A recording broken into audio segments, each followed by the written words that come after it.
One, one, two. Please come in and take your seat. Por favor, 1, 2, vamos entrando, por favor.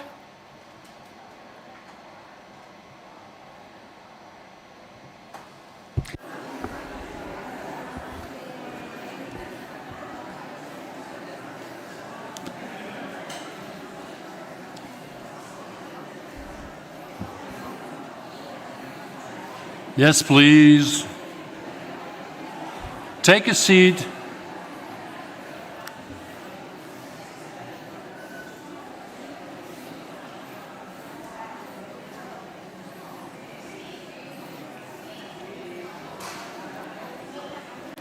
Good morning.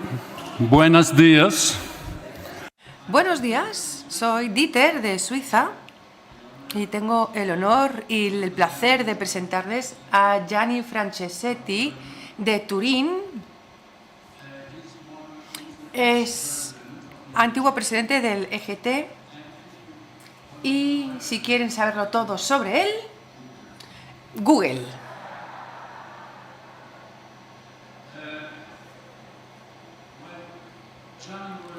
Cuando Gianni era presidente de la EAGT, empezó un proyecto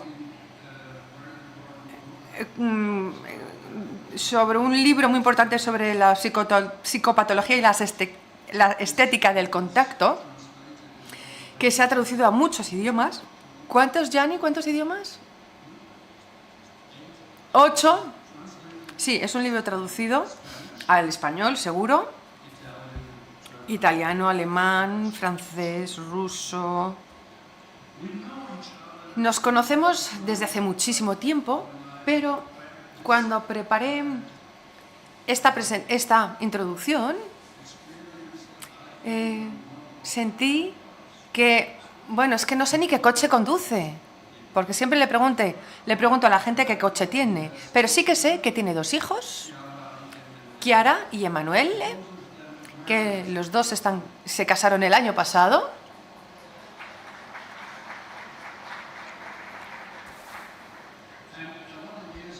Y hace muchos años, mi hijo Stefan y Chiara estaban con nosotros en Ámsterdam y intentaron averiguar qué pasa con el cannabis en Ámsterdam.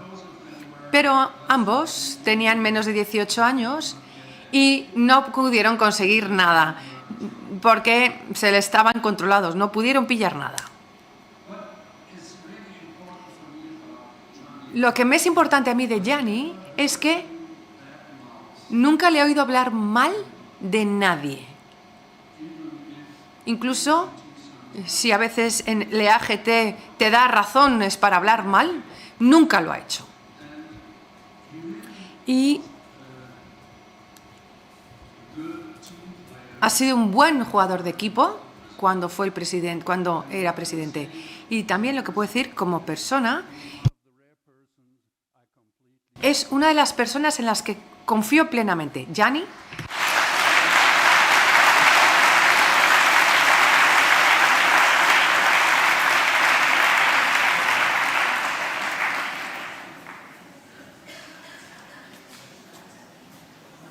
Oh my God, Dieter. Vaya por Dios, a ver. ¡Qué presentación! Muchas gracias. De verdad, me ha llegado mucho. Muchas gracias. Gracias también porque es usted la persona más culpable de que yo esté aquí. Usted es parte del comité organizador y científico y quiero agradecer a todas las personas que han hecho todo este trabajo fantástico para preparar esta conferencia y reunir a todas estas personas en presencial, en remoto. Hola a los que están en remoto, les saludo. Este es el inglés que yo sé. Mis colegas anglófonos siempre me dicen que es lo suficiente malo como para que me puedan entender, así que espero que me puedan entender. Sí que hay traducción al español, en este español maravilloso, porque yo no hablo español, lo entiendo, pero no puedo hablar en español. La semana pasada conseguí reducir y reducir y reducir mi presentación, y al final creo que va a ser una charla muy teórica, muy aburrida y larguísima. Y pensaba en ello y pensé, bueno, aburrido, bueno, no está tan mal, ¿no? Bueno, que sea aburrido, porque hay cosas peores que aburrido, sobre todo en una sociedad de entretenimiento. Si te aburres un poco, pues supongo que esto lo podemos tolerar todos nosotros.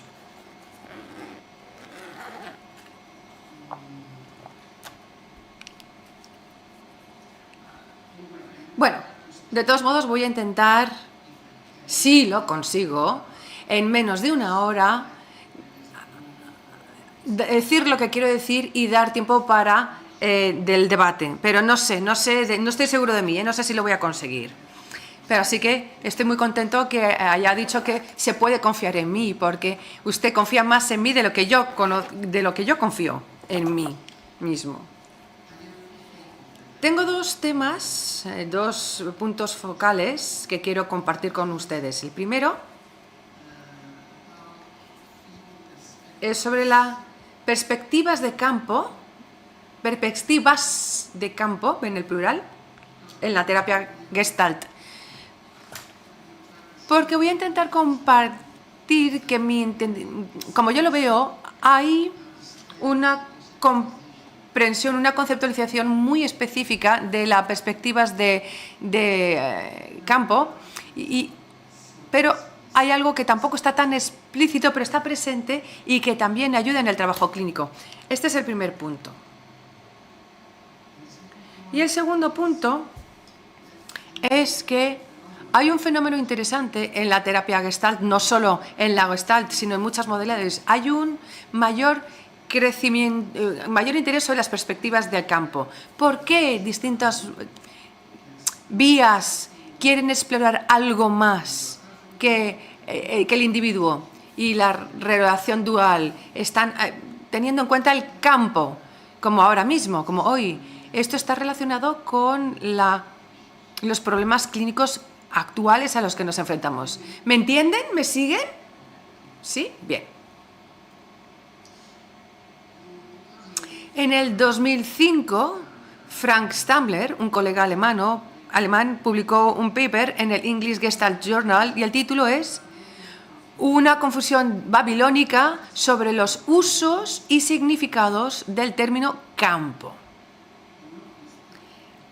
Y él se da cuenta de que hay distintos autores que utilizan el campo, pero de distinta manera. Y también él mismo lo utiliza con distintos significados en distintos momentos. Y tenemos la responsabilidad, yo creo, de definir, en la medida de lo que podamos, las palabras que utilizamos para poder apoyar el diálogo, porque si no somos claros con las palabras que utilicemos, es muy difícil entrar en un diálogo. Así que he intentado en los últimos años, especialmente con el apoyo de Jean-Marie Robin, encontrar la conceptualización del término campo. Y iba a decir que esta colaboración un poco dañina, pero porque hemos tenido muchos debates, hemos tenido muchas discusiones buenas para hablar de esto. Entonces, una cuestión aquí es muy importante para mí. La cuestión es, ¿el campo es distinto para cada persona o es una dimensión común en una situación específica? Háganse esta pregunta personalmente. Para mí, en este momento, ¿es mi campo, el campo es mi campo o hay un campo común en esta sala y también con la gente que está en remoto? Para responder esta pregunta tenemos que diferenciar, o yo he diferenciado dos conceptos. Primero, el campo del organismo y medioambiental, y el otro es el otro. El primero es no es una idea de nuestra fundadora, sino que ya se daba en la cultura alemana de finales del siglo XX,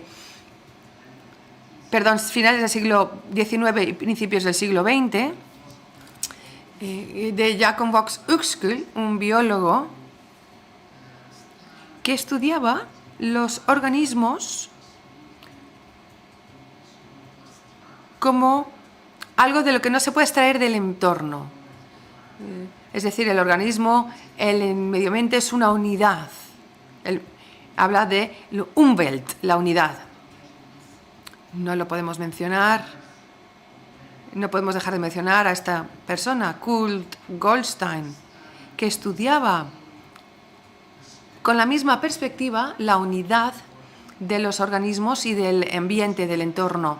Y Goethe, que fue quien utilizó la palabra Gestalt para definir que hay totalidades que no se pueden reducir. Nuestros fundadores cogieron algo que ya estaba presente en la cultura alemana. Esta idea también entró en la psicología Gestalt gracias a ellos, pero también a Max Wertheimer, que dice: la noción de un sí separado se desarrolla solo bajo circunstancias muy especiales. El que trajo este concepto a la psicología y lo unió, la unidad del organismo y el entorno y la idea del campo, fue Kurt Lewin, que dijo que tenemos que considerar este espacio vivo, que incluye a la persona y al medio ambiente, al entorno, como un único campo, una unidad. Y luego tenemos aquí a nuestros padres, dos psicoanalistas, Friedrich Salomon Perls y Laura Posner, que estuvieron involucrados directamente en la investigación de la psicología Gestalt, y se formaron como psicoanalistas y estuvieron involucrados activamente en las vanguardias artísticas y en la política de su tiempo. Y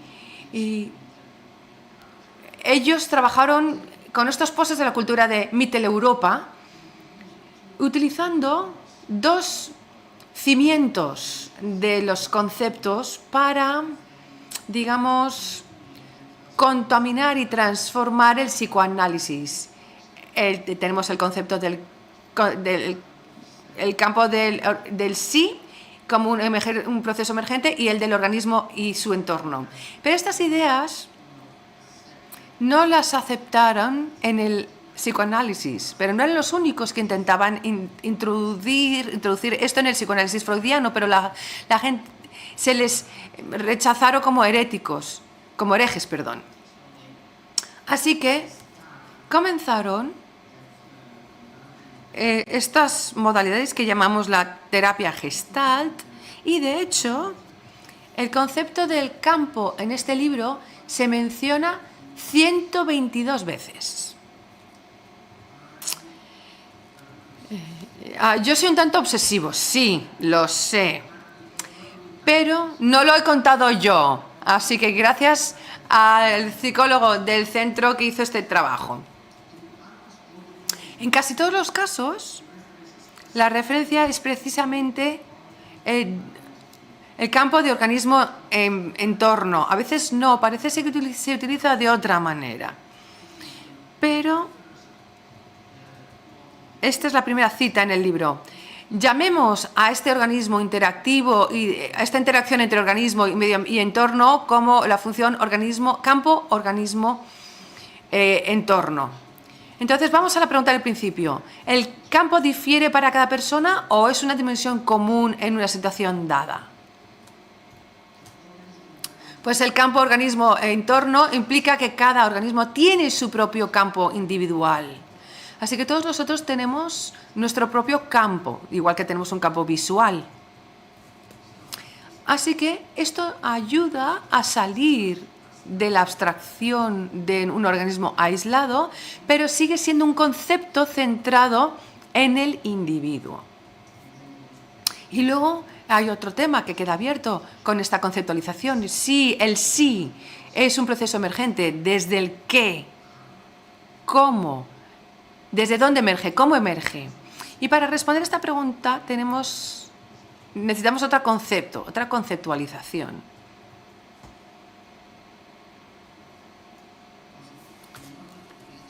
Para crear una cultura tenemos que olvidarnos del origen del individuo, el origen del sí. Tenemos que tomarlo como dado.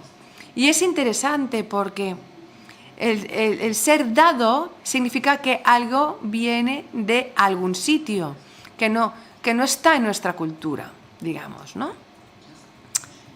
Y al hacernos esta pregunta es algo subversivo porque subyace a la base de la cultura individualista contemporánea. Y para hacer más explícita esta conceptualización del campo, utilizo mucho el trabajo de un fenomenológico francés y algún otro alemán. El principal que desarrolló estas ideas es Merleau-Ponty, y para él el objeto y el sujeto no es algo que ya está allí como está, es un proceso emergente.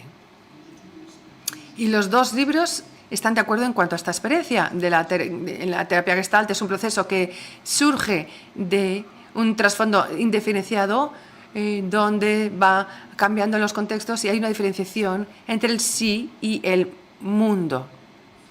Y de esta dimensión original y diferenciada emerge el sí. Y así que llegamos a una paradoja aparente. Comenzamos en otro sitio, en un lugar donde nunca hemos estado y nunca estaremos. Comencemos ahí. Y no somos ya nosotros desde el principio, todavía no soy yo. Y este origen, este es Minkowski, un psiquiatra fenomenológico, dice que este origen es el lugar de lo vago y confuso, del chiaroscuro, de lo chiaroscuro, de lo indiferenciado, de lo indefinido. Es lo que en el proceso de crear la experiencia y la secuencia del contacto, es la primera fase del contacto, lo que es indiferenciado e indefinido. Intento explorar esta dimensión que está ni dentro ni fuera. No está dentro de mí, tampoco está fuera, porque está antes del sujeto en el mundo. ¿Y cómo podemos conceptualizar esta dimensión inmediata, prereflectiva, preverbal?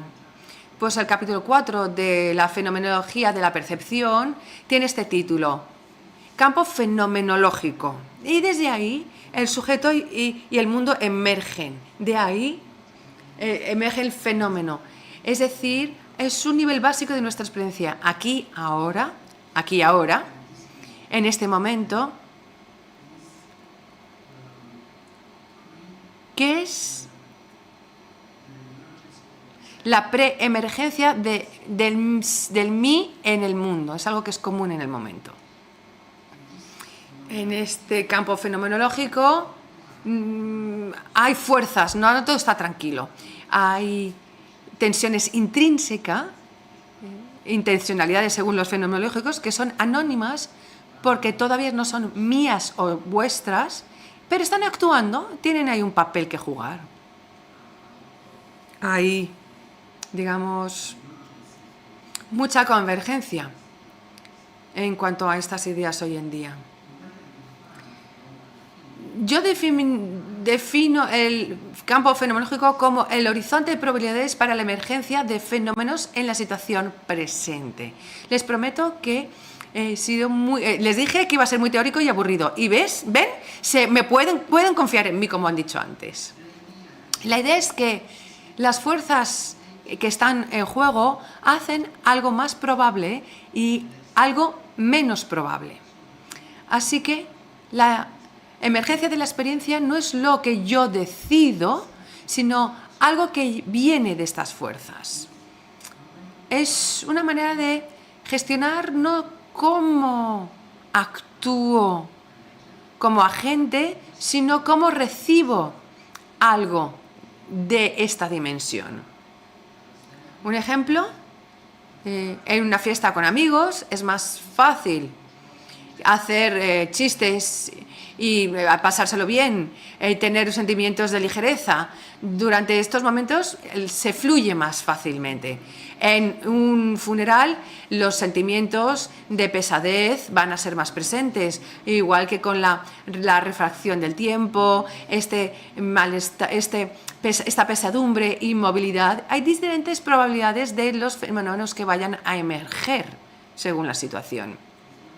El campo fenomenológico no es una cosa, porque no se puede reificado, es una especie de horizonte y como todo horizonte cambia de momento a momento. Y actúa aquí y ahora, y como un campo gravitacional lo puedo aprender, pero sintiendo sus efectos.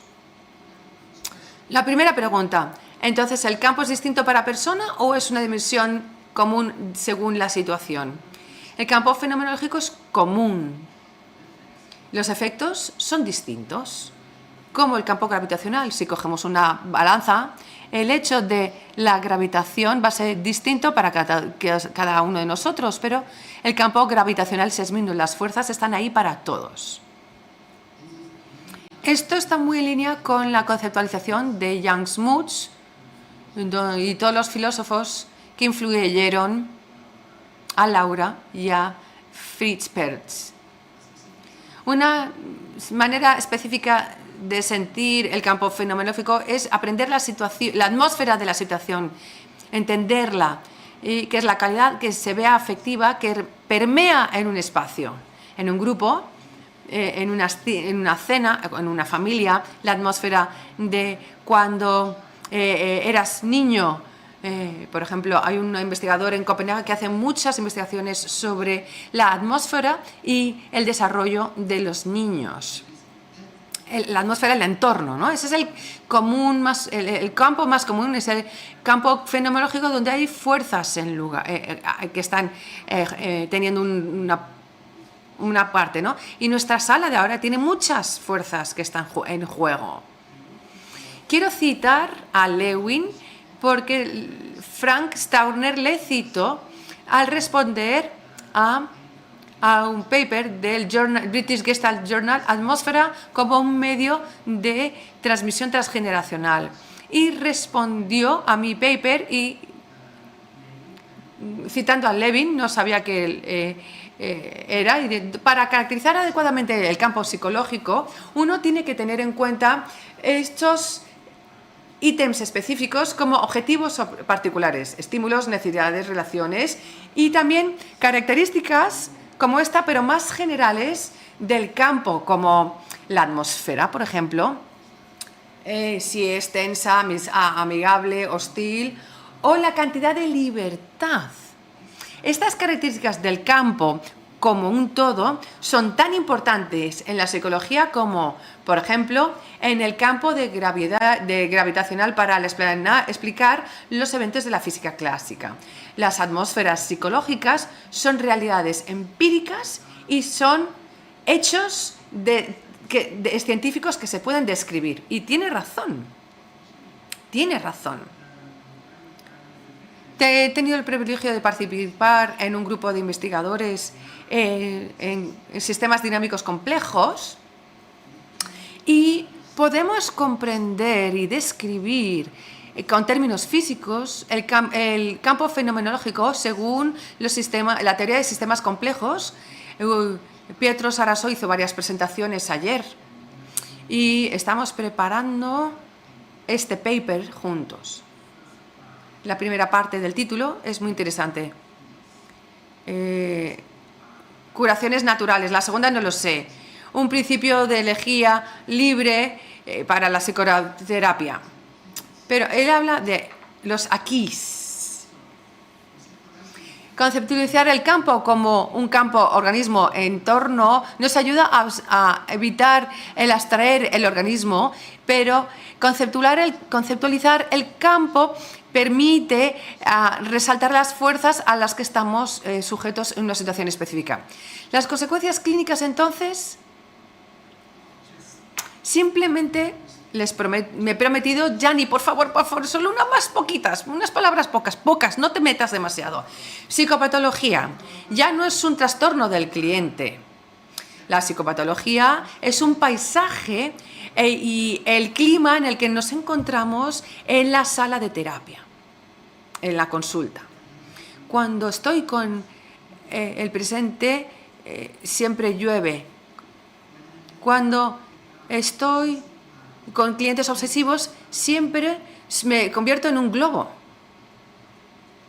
Cuando estoy con un cliente psicótico, todo empieza a desaparecer o a coger vida. Es algo súper raro. Es un paisaje muy distinto con climas muy distintos. Diagnóstico. Ya no es una etiqueta para el cliente. El diagnóstico es el reconocimiento del paisaje y del clima en el que nos encontramos nosotros en la sesión de la terapia.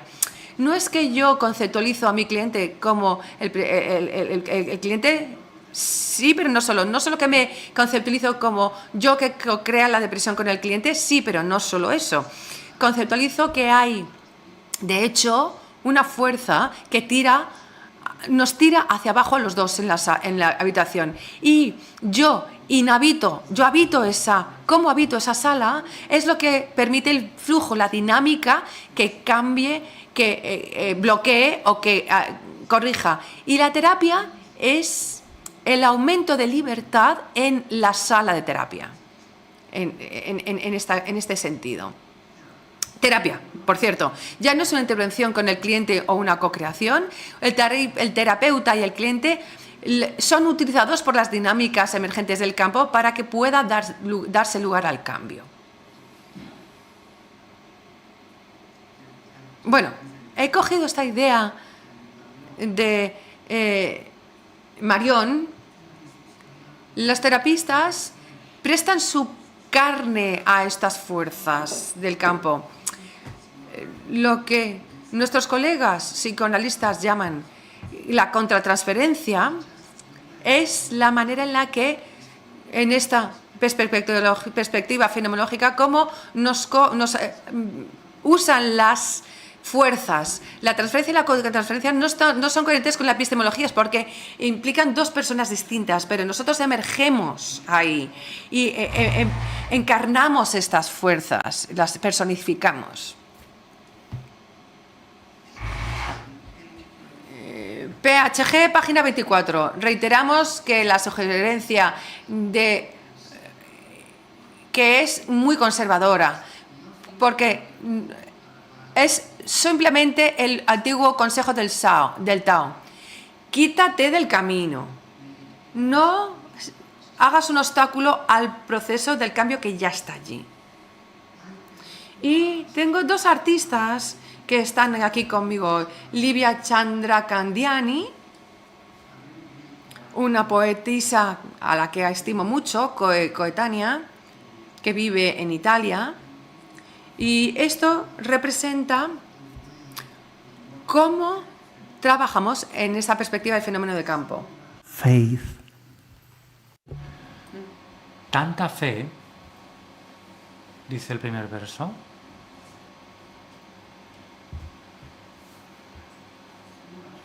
Tanta fe para no hacer nada en absoluto.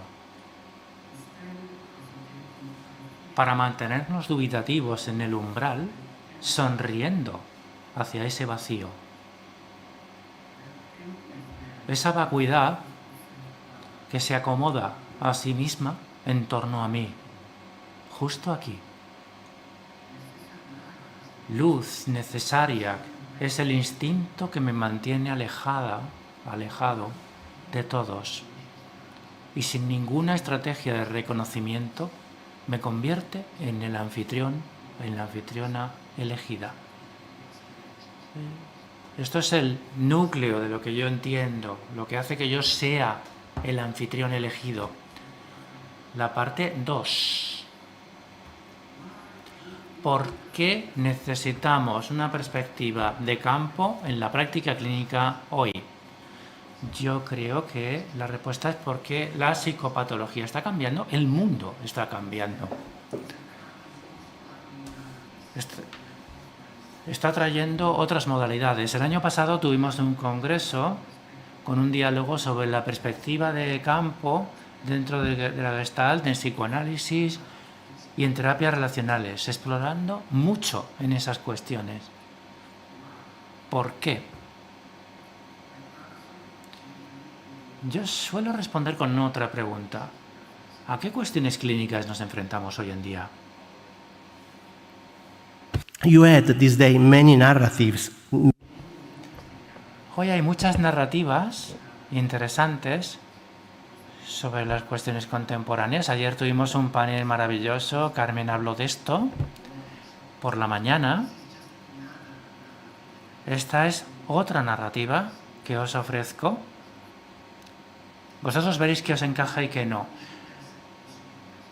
Un colega joven en supervisión nos cuenta, tengo una cliente, una joven de 24 años, genial, lista, trabaja duro y es muy buena estudiante. Está confundida sobre su identidad de género y sobre su orientación sexual. El mes pasado se vio con un amigo y con una amiga y con el hermano de esa amiga. El día siguiente sintió una angustia terrorífica. Si me siento atraída por él, soy pedófila, soy un monstruo. Se sintió angustiadísima con esa ansiedad. Fue a urgencias con ideaciones suicidas y tuvo que ser ingresada. Continúa contándonos. Ella no es una excepción entre mis clientes más jóvenes. Me resulta difícil trabajar con muchos de ellos. En la formación se me enseñó a apoyar a los clientes, para que sientan. Pero la cuestión es que no sientan, sienten demasiado. Sienten un vacío agobiante, abrumador, y no saben qué hacer. Sienten crítica y se desmoronan, sienten enfado y destruyen lo que hay alrededor de ellos, sienten angustia y se azotan a sí mismos, sienten deseo y se confunden y se pierden, no saben lo que quieren porque no saben quiénes son. ¿Qué debería hacer con ellos? Esa es la pregunta para el supervisor, ¿vale? La que hace que se estreche la puerta de las opciones. Tenemos que abrir. La psicopatología es como la vida. Es un fractal.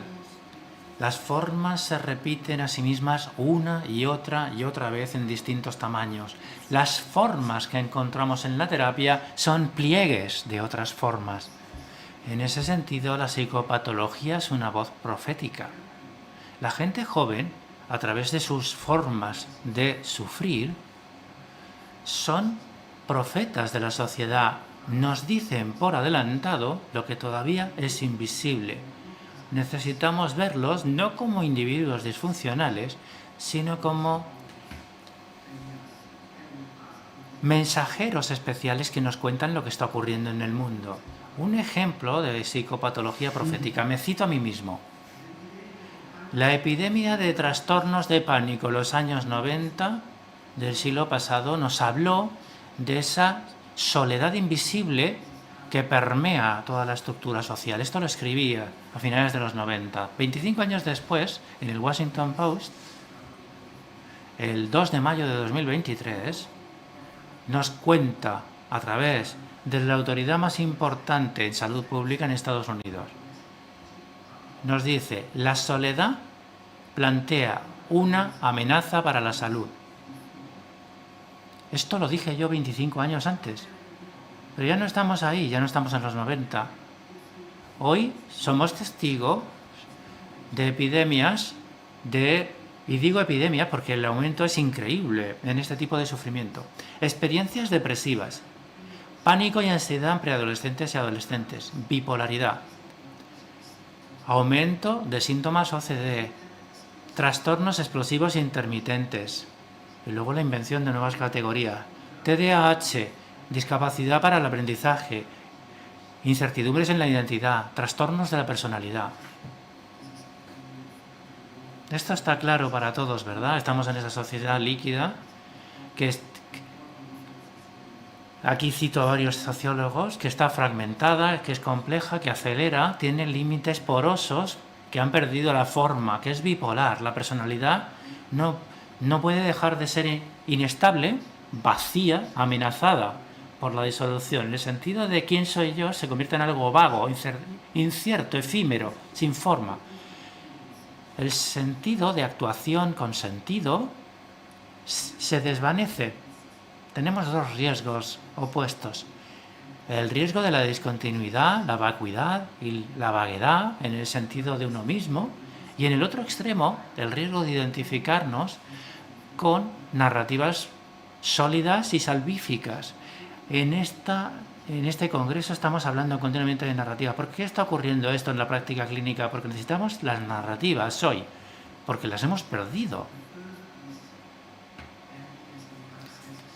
El primer riesgo lo encontramos más a menudo en la sala de terapia. ¿Quién soy yo? El segundo riesgo es más habitual en la política. La gente que busca líderes sólidos, líderes poderosos. Miquela, Yechel y yo mismo estamos conceptualizando. Mi compañera ha publicado un artículo que nos dice que lo que hoy es más común no es la neurosis ni la psicosis, sino esa dificultad para dar forma a nuestro propio yo a través de una personalidad estable. Estos son los trastornos de la personalidad del mundo contemporáneo. Es muy importante en el trabajo clínico centrarnos no solo en la sintomatología, el clima, está lloviendo, también el paisaje, en qué tipo de personalidad, de qué escenario de personalidad estamos en cada momento. Así que, ¿qué dimensiones de la personalidad son dominantes hoy en día? Ya se mencionó el narcisismo. De acuerdo con algunos autores, podríamos pensar que el narcisismo fue estimulado a partir del Renacimiento. Así que los italianos somos los culpables. Aquí tenemos el Homo Vitruvianus de Leonardo da Vinci, que es el hombre en el centro del universo. El círculo es el cielo, el cuadrado es la tierra.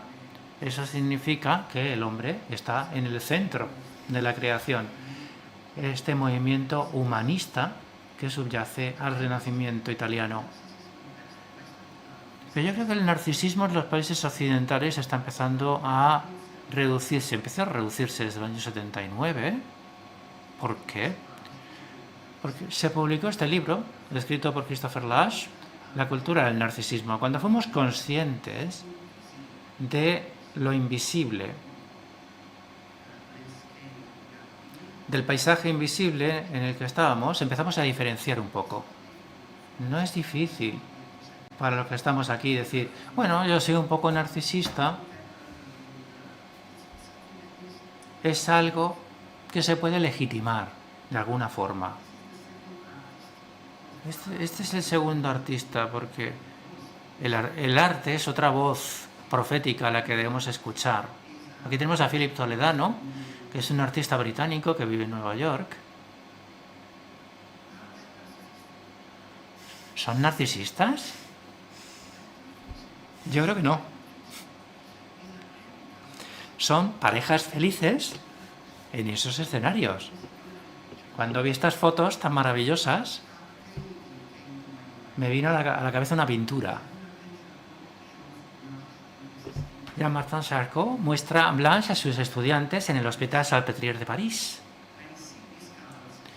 Veo a estas parejas que pueden ser un reflejo de la histeria en un escenario psicopático.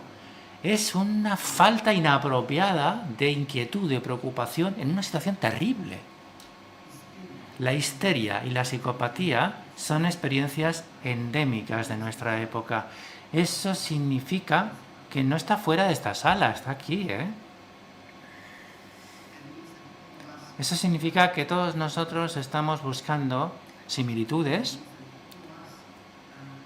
Todos nosotros estamos usando a los demás para nuestro propio servicio, al servicio de nuestros propios ideales. Pervasive to be invisible. La histeria omnipresente y la psicopatía omnipresente hoy en día indican la pérdida de ese mundo donde yo me puedo enraizar y tomar forma conmigo mismo, con el otro. Existir solamente asiéndome para ser visible al otro, quien quiera que sea este otro, que está constantemente cambiando sin dejar ninguna traza.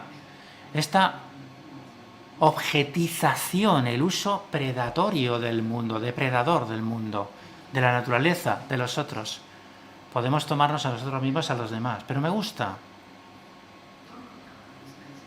Don't look up, no mires arriba, se mencionó ayer. Para mí nada. No es para mí una película sobre el narcisismo, esta es una película sobre el narcisismo. Durante los años 90 tuvimos esta película con el asteroide que se acercaba al planeta para destruir el planeta y este tipo fuerte que se sacrifica a sí mismo para salvar el planeta. Por cierto, ese es el lado bueno del narcisismo, el cuidar. El planeta fue salvado por este hombre fuerte y valiente. En Don't Look Up, lo mismo. Viene un asteroide hacia el planeta, lo puede destruir. La historia es bastante distinta. Si no habéis visto la película, vedla. Porque el presidente de Estados Unidos, que es la encarnación de la histeria, la orientación, todo viene por los me gusta en redes sociales.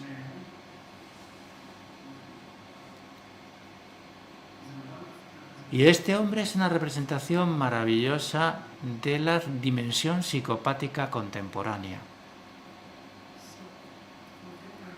Los trastornos de personalidad contemporáneos nos dicen que los límites se disuelven, que no estamos diferenciados, que el mundo se está derrumbando. Parece que nuestra cultura, que es ese dispositivo social que crea el cosmos a partir del caos, no es capaz de funcionar. Pero ahora tengo que decir algo sobre la traumatología.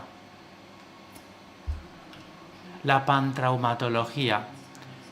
Todos estamos dentro de esta narrativa y eso es bueno porque la traumatología nos ha traído mucho a la psicoterapia y al mismo tiempo se ha convertido en una especie de narración mitológica para disponer un espacio seguro y poder contar una historia.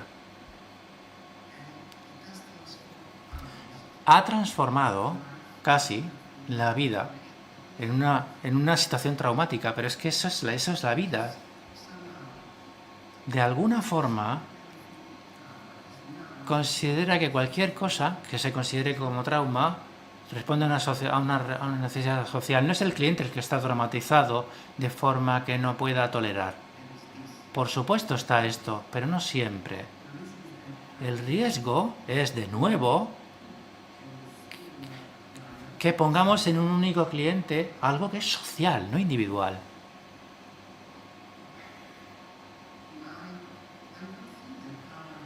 Yo no creo que nuestros niños estén más traumatizados de lo que estaba yo o de lo que estuvieron mis padres.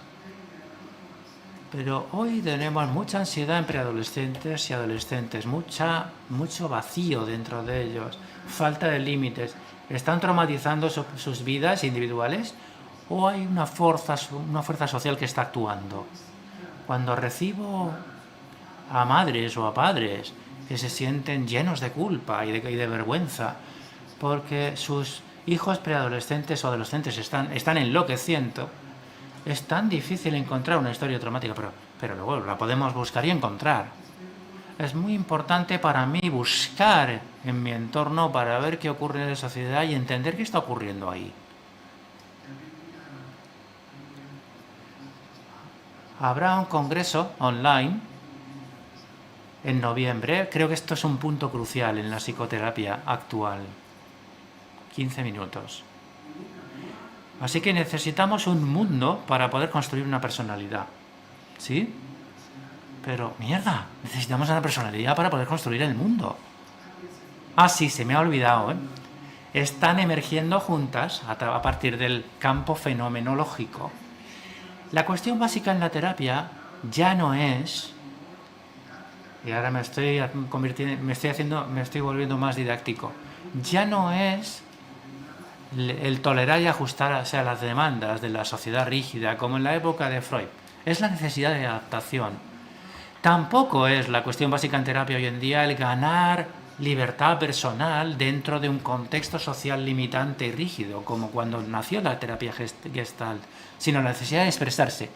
Tampoco es la cuestión básica en la terapia hoy en día, y esto podría ser difícil de recibir, tampoco corregular en una relación dual, centrándonos en lo que ocurre entre el terapeuta y el cliente, como cuando ese giro relacional tuvo lugar en los años 80. Hoy, diría yo, nuestra función de personalidad no puede integrar todos los estímulos acelerados, contradictorios, cambiantes y sin forma que recibimos sin las pausas necesarias, sin el apoyo social necesario para asimilarlos.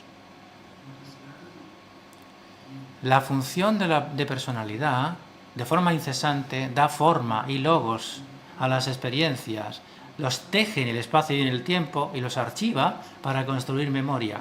Eso es lo que convierte la experiencia en mí, en mí mismo. Y de forma similar, assimilar en latín, para que se haga similar a mí. No es fácil. Para poder asimilar algo, necesitamos un yo. Tenemos que ser alguien enraizado en un mundo común, lo que implica tener límites, que a su vez estén enraizados en algún lugar donde se delimita el tiempo. También con una edad concreta. No somos jóvenes para siempre.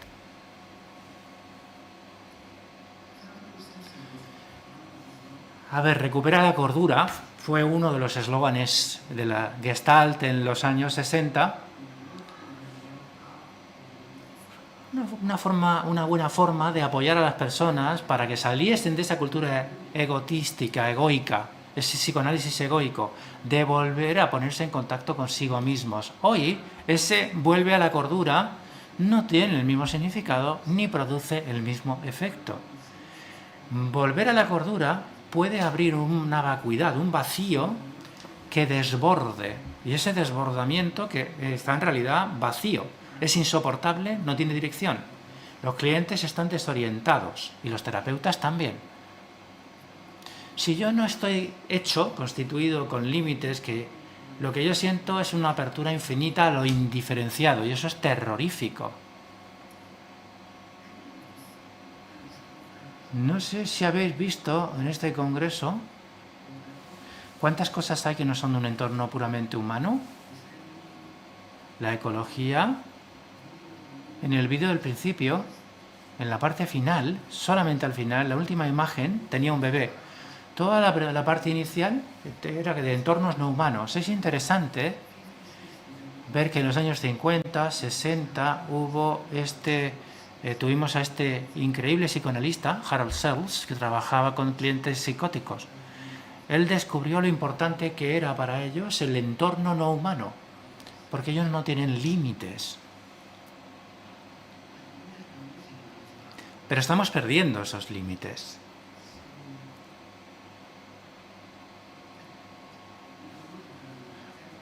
Desde el punto de vista de la mitología, tenemos a Hércules, que puso estas columnas en España para separar aquel océano desconocido lleno de monstruos del Mare Nostrum, que es lo familiar, lo conocido. Si estos límites se diluyen, se difuminan, los monstruos vienen hacia nosotros. Lo que no tiene forma está en todos sitios. Esa vacuidad crece. Por eso es por lo que una perspectiva de campo es tan importante hoy, porque cambia el foco, yéndonos de la necesidad de expresarnos y de conectar a la necesidad de dar la bienvenida, de permitir que aquello sea transformado por lo que emerge, lo que aparece, tomando forma, empujando para poder existir. En una perspectiva de campo fenomenológico, el terapeuta es el primero que cambia. Yo estoy disponible para ser transformado por lo que viene. Yo tolero lo que está emergiendo, lo estoy rechazando. Estoy disponible para desaprender de lo establecido. La vacuidad, lo que no tiene forma, lo que no está diferenciado, lo que los nuevos sufrimientos nos trae. ¿No podrían ser estas cosas la puerta para ese cambio que viene? El cliente siente vacuidad y nosotros intentamos resolverla. La cuestión no es que haya vacuidad, es que se sienta solo con esa vacuidad. Tenemos que empezar a sentir nosotros esa vacuidad. No es tan malo, ¿eh? Tomaos un momento, por ejemplo, en lugar de mirarme a mí, no os centréis tanto en mí. Centraos en el vacío que hay en esta sala, en lugar de lo que está lleno, de lo que está vacío. Intentad este pequeño experimento.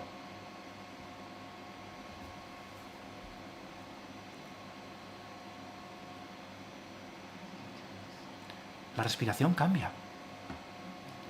La respiración cambia. ¿Somos conscientes del enorme trabajo que hace la gente joven para poder compensar esa tremenda falta de límites y de formas que hay en nuestra sociedad? ¿Somos conscientes de eso? Porque están haciendo un trabajo fantástico, creando sus límites a través de esos piercings y esos tatuajes.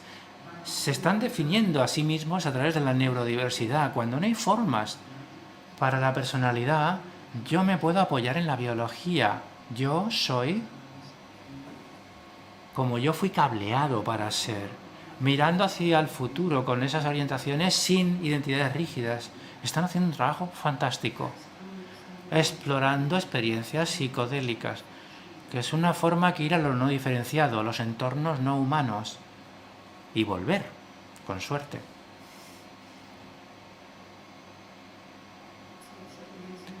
La persona supervisada dice, ¿qué debo hacer con estos?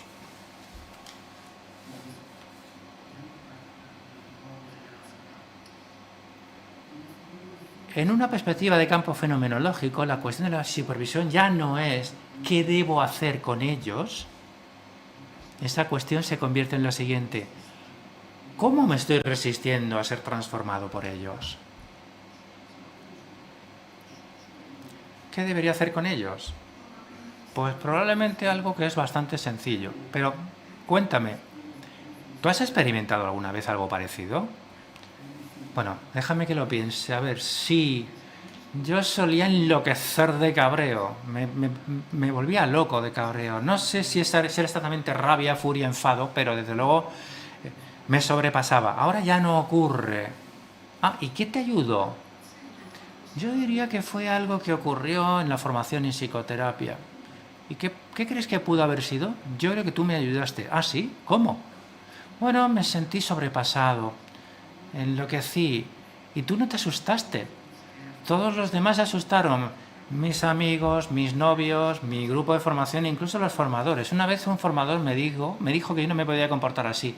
Me dijo que me saliera de la sala y que solo podría volver cuando me calmara. Sí, esto está bien, es un poco antiguo. ¿Y qué ocurrió conmigo? Yo tenía mucha curiosidad. Bueno, no lo sé. Tú te quedaste ahí en silencio, no te fuiste. Tu silencio de alguna forma me calmó, no te asustaste. Así que me quedé en el grupo se quedó conmigo, yo podía seguir allí, podía sentir al grupo, podía escuchar.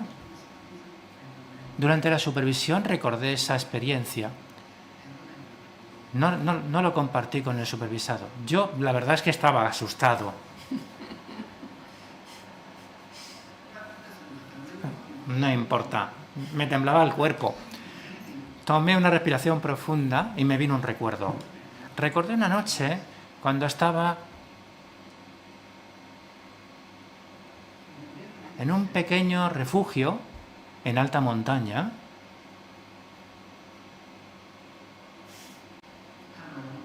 solo, llegó una tormenta eléctrica muy fuerte, me sentía aterrorizado. La sensación era de que el viento iba a arrancar el refugio y que yo me iba a caer al abismo.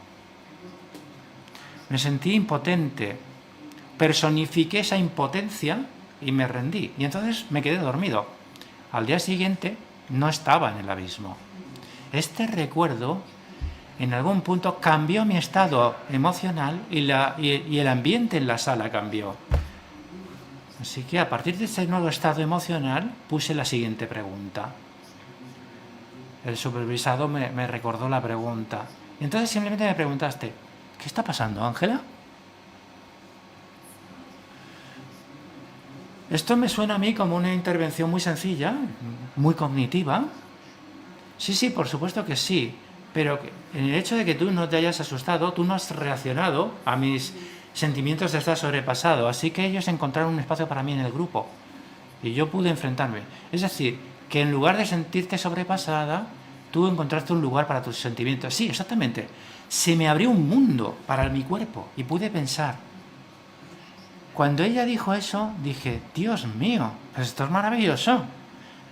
Un mundo entero se abrió para tu cuerpo, ¿sí? Y ella pudo pensar. Página 137 del PHG. Un poeta no rechaza una imagen que insistentemente, tercamente aparece, pero que accidentalmente emborrona su plan. Respeta al intruso y repentinamente descubre cuál es su plan, el plan del intruso. El poeta se descubre y se crea a sí mismo. ¿Estamos disponibles para abrir la puerta al intruso? ¿Estamos dispuestos para descubrir cuál es su plan? ¿Para descubrirnos, para crearnos a nosotros mismos? ¿Estamos dispuestos a escuchar a esos mensajeros especiales? Yo creo que ellos son el motor del cambio. Livia Chandra Candiani. Simplemente es que siempre me han gustado las cosas silenciosas, eso es todo. Cuando el ego se aquieta y la voz aumenta su volumen, no solamente la voz de los pájaros, también el silencio del armario y de la mesa, de la lámpara, de la cama, eso es todo. Entonces experimento una nube de luz, donde todo se agita, todo habla. Entonces bebo desde el borde del mundo, de su fuente. Me gustaría dar las gracias a Miquela y a Jan. Jan está aquí, codirectores de la Escuela de Psicopatología de Turín, y a todos los colegas que han tomado parte en esta conversación. También quiero dar las gracias a la comunidad alrededor de la IG Fest, el grupo de estudio de Gestalt internacional sobre el campo emergente para el yo, en particular a Dan Bloom y a Peter Philipson. Y también quiero dar las gracias a mis formadores, Margarita Españuelo, creo que está aquí, y Giovanni Salonia, y a mis queridos colegas, mis amigos, mi colega española Carmen Vázquez Bandín, también a Jean-Marie Robin, que es parte de esta conversación, y a Lynn Jacobs. Bueno, y a todos los otros.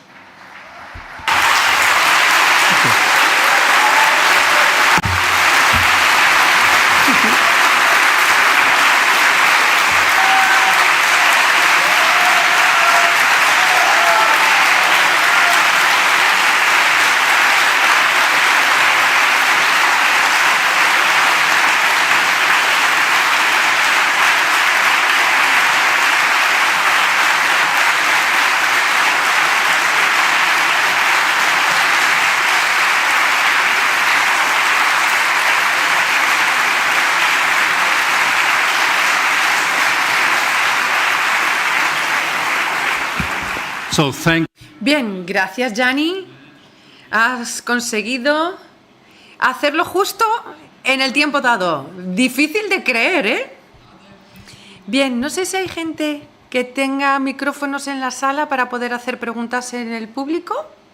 ¿Los micrófonos inalámbricos? Es que desde aquí con las luces no vemos. ¿Los micrófonos están por aquí? Sí. Si quieren hacer comentarios, hacer alguna pregunta, levantan la mano o mejor se ponen de pie para que la gente que tiene el micrófono se lo puedan hacer llegar y puedan ustedes hacer su contribución.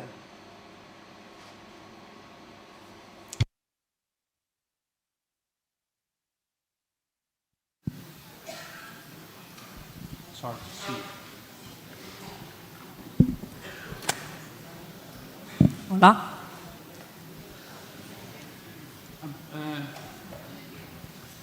Please stand up and Por favor, se ponen de pie y dicen su nombre. Póngase de pie sí y diga su nombre. Bueno, española, pero viviendo en los Países Bajos. Gracias, Gianni. Aprovecho el impulso que he tenido para hablar, porque si no, no lo hago. Y solo quería agradecer poner tu emoción ahí, con tu teoría, tu cuerpo, pero sobre todo me toca mucho cómo transmites también tu emoción. Gracias. Muchas gracias, but I hate. Pero esto lo odio.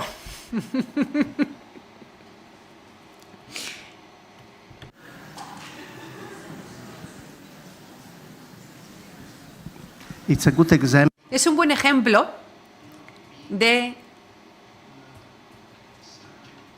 no ser sujeto de, sino estar sujeto a.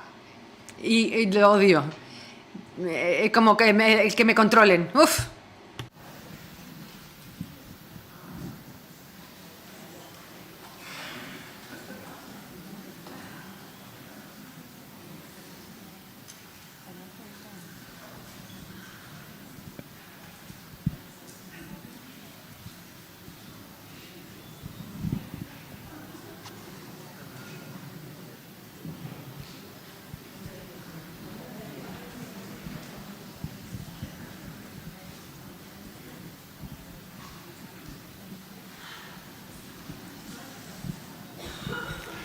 Thank you, Janice. Gracias, Gianni. Muchas gracias.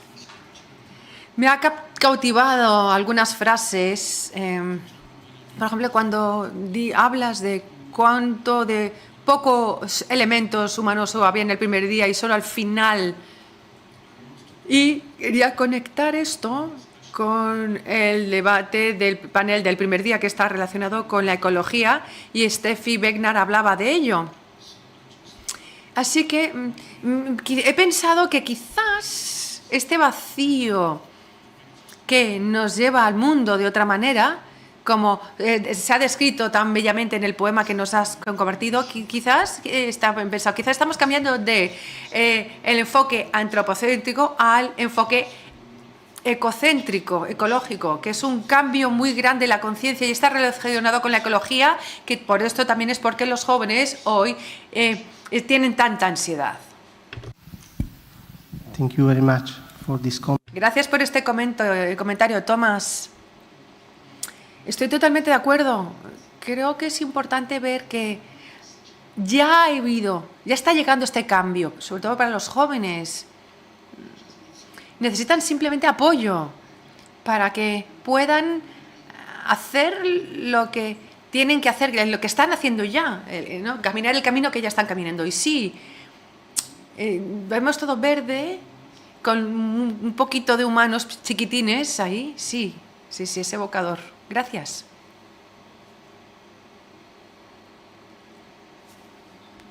Castellano, por si alguien me puede traducir. and please say your name. Diego, gracias por la ponencia. Y mis preguntas son conceptuales, porque has hablado de dimensión, has hablado de campo, y para mí dimensión, campo, self, y creo que has dicho también algún concepto más, ahora no recuerdo. Quería preguntarte cómo se relaciona el campo con el self, si se solapa en algo, Y lo mismo con la dimensión. Me venía también, si estamos hablando de percepción, de Gestalt, si es esto, y si el campo que cada uno tenemos es un campo que percibimos, o lo percibe el otro, lo percibimos todo, hay zonas ocultas, no sé, quería compartir esto, ¿no? Para mí el concepto es como un poco todavía complicado. También has mencionado fenomenología. Y claro, digo, ¿qué diferencia hay entre dimensión, fenomenología, conciencia inmediata? No sé, por si me puedes dar un poco de luz. Gracias. Thank you, Diego, for this. Gracias, Diego, por esta pregunta tan sencillita, ¿eh?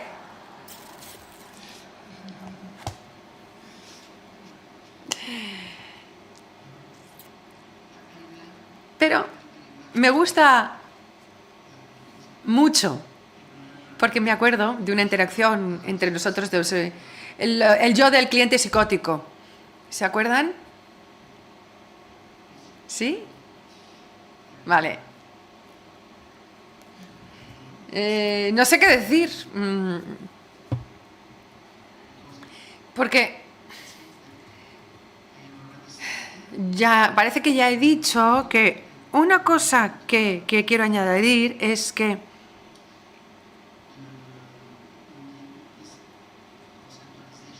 en esta conceptualización del campo como campo fenomenológico hay fuerzas que están ahí presentes, ¿no? Y estas fuerzas actúan en el aquí y ahora, en la situación, pero también en el aquí y ahora está toda la historia de la humanidad y probablemente partes del futuro de la humanidad, con lo cual es algo muy complejo. Y lo que surge, lo que es relevante ahora, yo hablo de la dimensión de las personalidades porque en mi visión todos nosotros tenemos todas las dimensiones de las personalidades, es decir, distintas maneras de ser en el mundo y procesar las cosas básicas esenciales. Entonces, en un contexto social dado, hay fuerzas que empujan a la dimensión narcisista. En otros contextos son fuerzas que empujan al obsesivo o al histérico o al psicopático. Da igual si... Es mucho más complejo de lo que yo he dicho. Simplemente lo que quería era resaltar que somos todos... que decir que somos todos narcisistas no es suficiente. Hay otras fuerzas que se van anunciando y van cobrando fuerza. Y las llaman dimensiones, se llaman dimensiones porque según de la nosografía psiquiátrica, pues son potencialidades que pueden aumentar, reducirse, según la situación, fluctúan. Así que la idea es que el sí emerge como un proceso de diferenciador de un mundo o de un entorno, que no es lo mismo, por supuesto, pero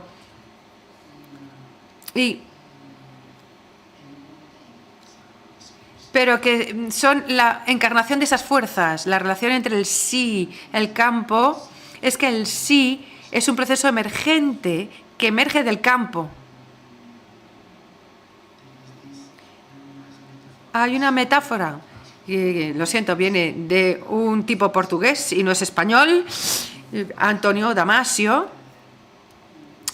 pero él usa esta metáfora de Pessoa en el que el sí es como el director de una orquesta que aparece cuando la orquesta empieza a jugar. Antes no existe fuera de la orquesta el director. Es la metáfora de la que usa, y el director va a ser distinto dependiendo de con qué orquesta esté, en qué lugar, qué piezas vayan a tocar. Es una metáfora, yo creo que muy buena para esta idea.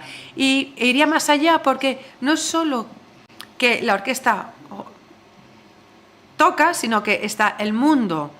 Y digamos que la orquesta es una pequeña parte de todo lo que es el mundo y la música en el mundo. Bien, sí, Diego, tus preguntas siempre me inspiran. Muchísimas gracias. Gracias.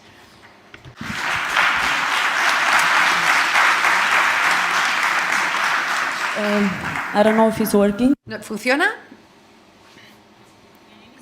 Simona. Y tengo una pregunta porque hablaba del campo y nosotros terapeutas somos parte del campo y es como etéreo, difuso. Y creo que es muy difícil para nosotros terapeutas apoyar este campo y gestionar esta atmósfera. Y la pregunta, aunque sea muy genérica, nosotros como terapeutas, ¿cómo podemos ayudar, apoyarnos para poder seguir con el cliente y gestionar esta atmósfera y apoyar a este campo asociado y este campo psicopático? La mejor manera de reducir el poder de la atmósfera es reconocerla. Por eso he dicho que el narcisismo empezó a reducirse en el 79, porque empezamos a reconocerlo a nivel cultural.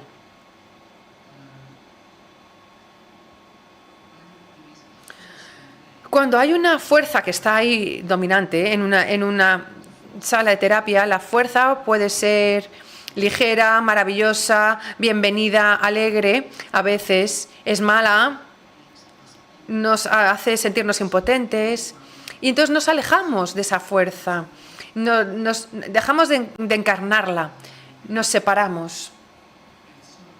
Así que no es una pregunta genérica, es una pregunta muy pertinente, porque el punto es cómo podemos personificar esas fuerzas, encarnarlas, tolerarlas y encontrar apoyo.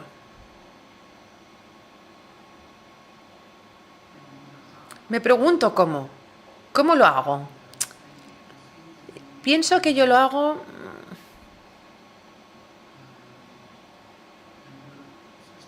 primero con el apoyo corporal.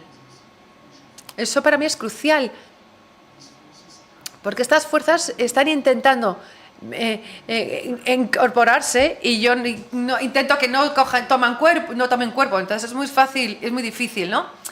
Es simplemente estando allí y luego también me apoya la teoría. Cuanto más lo conceptualizo, más puedo reconocerlo. Por supuesto, la teoría abre algo, pero cierra otra cosa. Cuando conceptualizas así, estoy consciente. Entonces, seguramente que yo lo conceptualizo así y cierro otros tipos de conceptos y vosotros podéis tener otra manera de verlo, conceptualizarlo. Y luego la comunidad. Creo que puedo decir lo que puedo decir porque me siento parte de una comunidad, de una conversación. Se me ha legitimado decir lo que digo por los demás, si no sería un loco. Y cuando estamos en nuestra sala, la protección contra la locura, del dolor, es muy fuerte. El poder ser parte de una comunidad para mí es otro nivel básico de apoyo. Muchas gracias.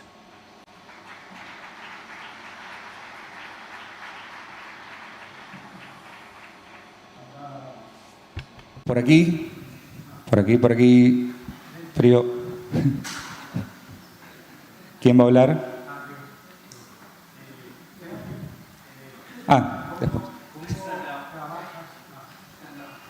Micrófono, por favor. Micrófono. ¿Cómo trabajas el cuerpo? Lo físico, el cuerpo físico. ¿Cómo?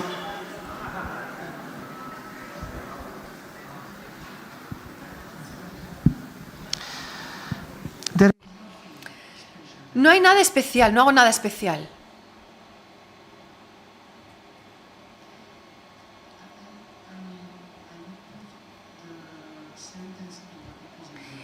Preguntaría lo contrario. ¿Cómo soy trabajado por mi cuerpo? Es más una especie de estar receptivo a lo que venga. Para mí, he tenido que desaprender, y esto es algo que ya no sabe, desaprender cosas. He tenido que desaprender la idea de cómo tiene que ser un buen terapeuta. Yo pensaba que tenía que estar en control, saberlo todo, resolver el problema del cliente, ser inteligente, bien asentado siempre, no ser demasiado emocional.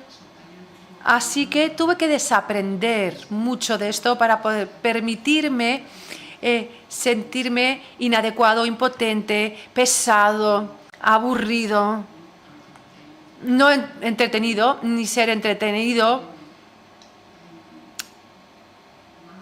Una de las cosas que no son buenas noticias, pero una de las cosas que para mí es una competencia o un poder para el terapeuta es la impotencia competente. Permitirse el ser incompetente. Y lo segundo, en la medida que lo puedo, va a ser más raro después de lo que les he dicho, pero cultivar la ignorancia. Porque en la ignorancia está la esperanza. Porque el hecho de que yo no sepa algo no quiere decir que no vaya a venir algo. No es algo que se haga especial con el cuerpo en este sentido. Y supongo que cada uno de nosotros podrá elegir, en mi opinión, lo que es su propia manera de desarrollar una sensibilidad del cuerpo. Muchas gracias, Armando.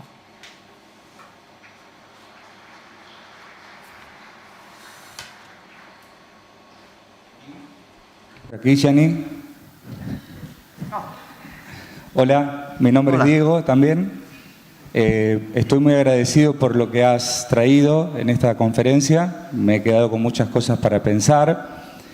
Y quería pedirte un poco más, quería pedirte que me des alguna idea para ver cómo podemos pensar el lenguaje en el campo. Cuando en una parte de tu exposición hablaste de narrativas, se me hizo presente un terapeuta familiar australiano, que es Michael White, que en la década de los 80 él hablaba de relatos dominantes y hablaba de cómo estos relatos dominantes iban cambiando y se apoyaba para ello en psicólogos como Jerome Brunner o filósofos como Foucault para describirlo. Y a mi criterio, hasta donde entiendo yo, en nuestra perspectiva gestáltica falta trabajar la cuestión del lenguaje desde una perspectiva de campo. Entonces esa era mi pregunta, si podrías decir algo más en relación a cómo ubicar el lenguaje. Por momentos pensé que el lenguaje es este campo indiferenciado del que hablaste, me fui para ese lado, pero me gustaría escucharte, si tenés algo para contar sobre eso. Gracias. Gracias, Diego. Creo que una de las cosas más especiales que está en nuestro libro fundacional y hasta donde yo sé, no hay ningún otro libro fundacional que tenga este elemento, es que hay un capítulo del lenguaje y de la poesía. Aquí estamos abriendo el campo enorme, el tema enorme sobre el lenguaje y yo no tengo bases sólidas para decir mucho de ello. Hay otros colegas que tienen muchos más fundamentos que yo, como Miquela, por ejemplo. Y supongo que diferenciaría dos tipos de lenguajes, al menos en lo que yo le he traído. Uno es el lenguaje de la poesía, que diría, como Livia Chandra-Candiami dice, no es que yo que estoy creando una palabra, es la palabra que me viene a mí. Cuando la palabra me llega en su comprensión, pero casa para el trabajo terapéutico, es una especie de emergencia una criatura fresca, viva, que emerge y surge entre nosotros. El lenguaje es de ese momento, la poesía en ese momento. Cuando hablaba de las narrativas, me refería más a narrativas sociales comunes compartidas, como manera de crear el mundo, de dar orden al caos, para crear el cosmos. Y la posmodernidad nace con el colapso de las grandes narrativas, la religiosa en nuestro mundo, las marxistas, y esto ha abierto la falta de narrativa. Somos todos fan de las narrativas, seguidores, buscamos narrativas. Yo creo que el punto más importante es ser conscientes de esta necesidad de una narrativa. No es que creamos demasiado, pero sí. En la psicoterapia, una de las grandes narrativas es la traumatología. Muchas gracias por su pregunta. Un punto muy importante también.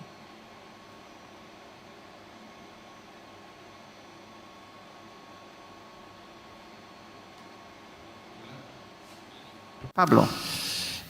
Una consulta.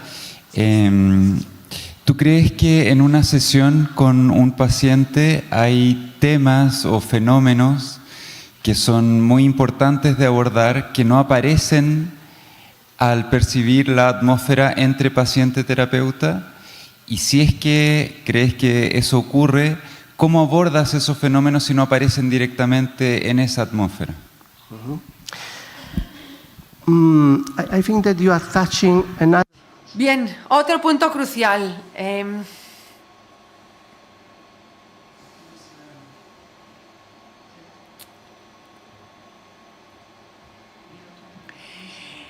Tenemos que prestar atención no solo a lo que aparece, sino a lo que sentimos que nos perdemos, en cierto modo.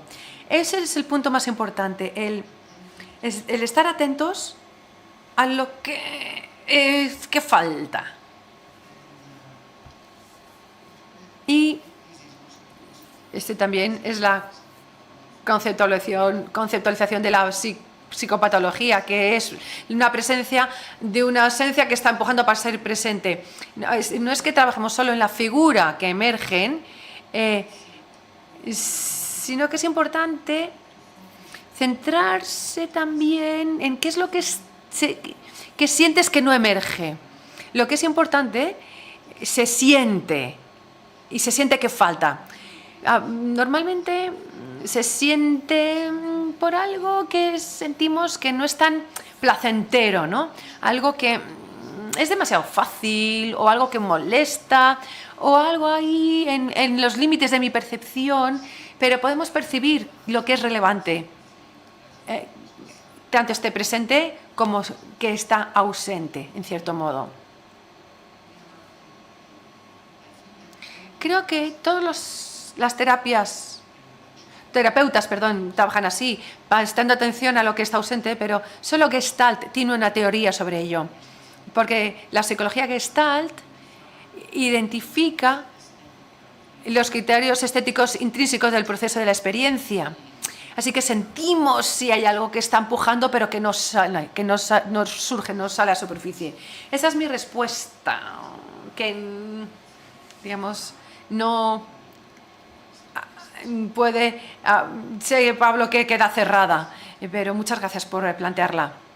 2 preguntas más, pero Tomás también. Sí. 2 más. Y luego Tomás Flash nos dirá algo. Hola, John. Mi pregunta sigue con la pregunta sobre la técnica de la terapia orientada al campo. Le entiendo bastante bien. He entendido muy bien la presentación y el estilo de relación y todo. Pero en la psicoterapia sabemos que hay una técnica, es la simpatía, la empatía, y ha incluido usted cosas como ajuste creativo, pero me gustaría saber más sobre ello. ¿Qué nos puede decir y cómo podríamos tener un estilo de técnica o de relación en la terapia orientada de campos? Quizás tiene ideas que compartir. Comprendo bien que hablaba usted de, primero el terapeuta tiene que cambiarse en el proceso de la terapia. Así que me gustaría centrarme en las técnicas. ¿Cómo se definen o diferencian? Gracias, Dimitri.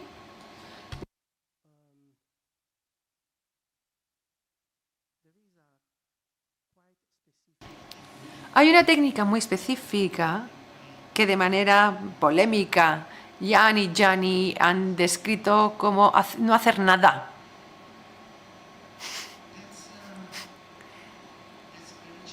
Es un reto,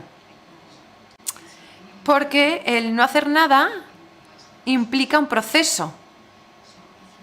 Si miras desde fuera, no pasa nada. Pero, como en el ejemplo que he intentado compartir, en mi silencio estaba todo mi viaje a ese refugio en las montañas. Y cuando dije montañas y emoción, me ha surgido una emoción muy fuerte que no he podido contener, como han visto. Entonces, la técnica es estar abiertos a lo que venga, a todos los niveles, corporal, heurístico, de imaginación, y no rechazar al intruso. Yo creo que para mí es muy difícil no rechazar al intruso, porque es algo que está intentando cambiar mi rumbo, mierda. Así que la técnica es, digamos, en ese nada, no hacer nada, estar abiertos a ser transformados. Eso es la técnica para mí. Luego podremos hablar más y hablar de muchas otras cosas, pero ahora mismo para mí lo clave es esto.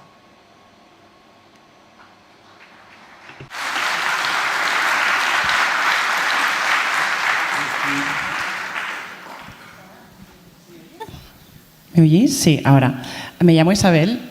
Mi aportación o pregunta que quería hacer es, yo estoy en el mundo de la ecoterapia o terapia forestal, en el que se tiene muy en cuenta, terapia forestal, forest therapy, en el que se tiene muy en cuenta el campo, precisamente. Estoy muy contenta de que se tenga tan en cuenta en esta conferencia y en concreto en la tuya. Un campo en el que, sobre todo, tiene un enfoque ecológico, porque entendemos que no podemos acompañar a la persona o sanar, o como lo queramos decir, si no sanamos nuestra relación con nuestro entorno natural, con todo lo que nos rodea. Entonces, esta terapia la hacemos al aire libre, en la naturaleza y en grupo. Y mi pregunta es, ¿cómo llevar o cómo puedes aportar algo de cómo llevar este tema de la conexión con nuestro entorno y percibir este campo que nos llega en terapia individual, en un espacio cerrado, en el que precisamente solo por estar en ese espacio cerrado ya nos estamos desconectando muy rápidamente de nuestro entorno. Y precisamente con personas que a lo mejor no tienen conciencia de que gran parte de esa herida que tiene viene por esa desconexión. No como cuando ya nos vienen ya con un tema que son conscientes.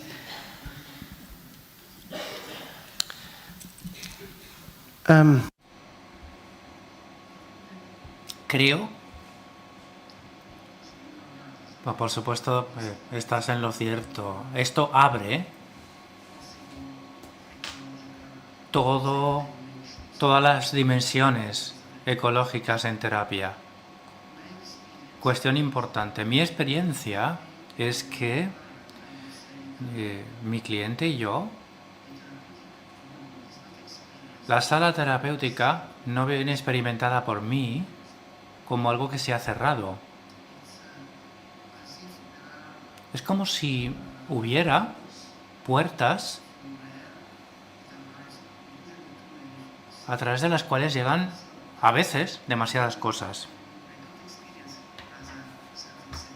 Yo no lo experimento, la sala, como algo separado, sino como algo a lo que llega al mundo a través de muchas puertas, a través de personajes que buscan autores, como diría Pirandello.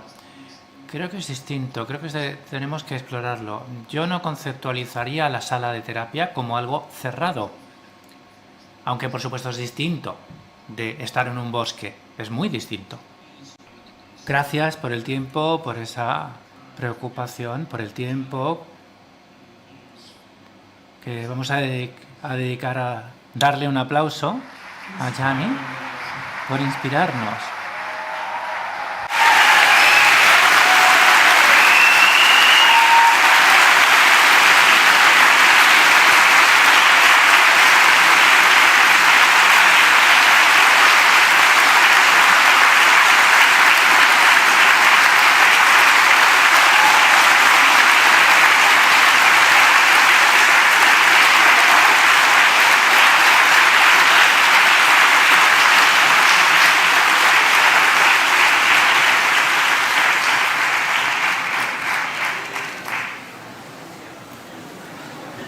Enjoy the break. Disfruten del descanso, aviso importante, recuerden devolver los auriculares de interpretación.